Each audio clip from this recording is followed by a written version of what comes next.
I am much worried. The authorities have schemed and plotted the destruction of this young woman. It is not the practice of the church to interfere with the authorities, most particularly in the case of Bernadette Subiru. We will rigidly adhere to our policy of remaining aloof. In my opinion, a change in our policy is now necessary.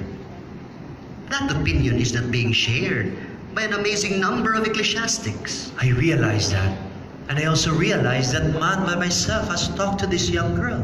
I began to wonder if she's a true vessel of grace or a worker of miracles. Enough.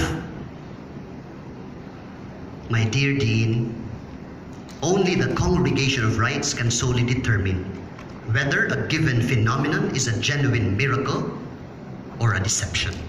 True, and that is all I ask, that an Episcopal Commission be set up to investigate.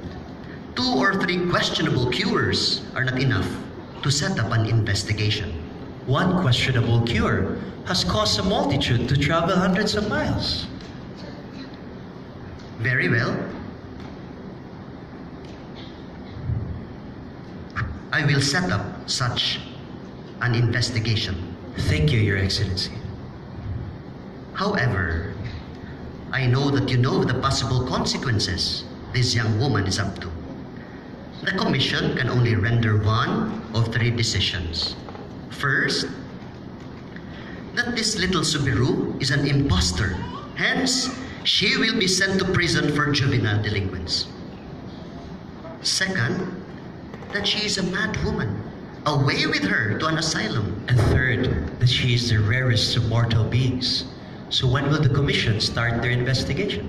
The Commission cannot start while the grotto has remained sealed. A letter from you would force them to open it up. A letter from me will never be realized.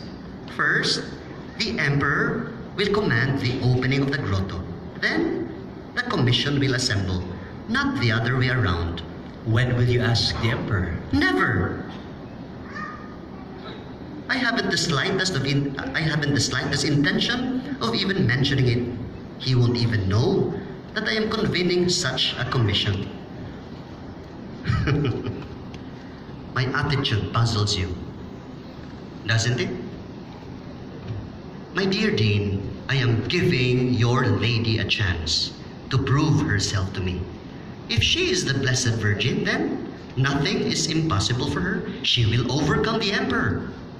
But if she is overcome, then she is a fraud.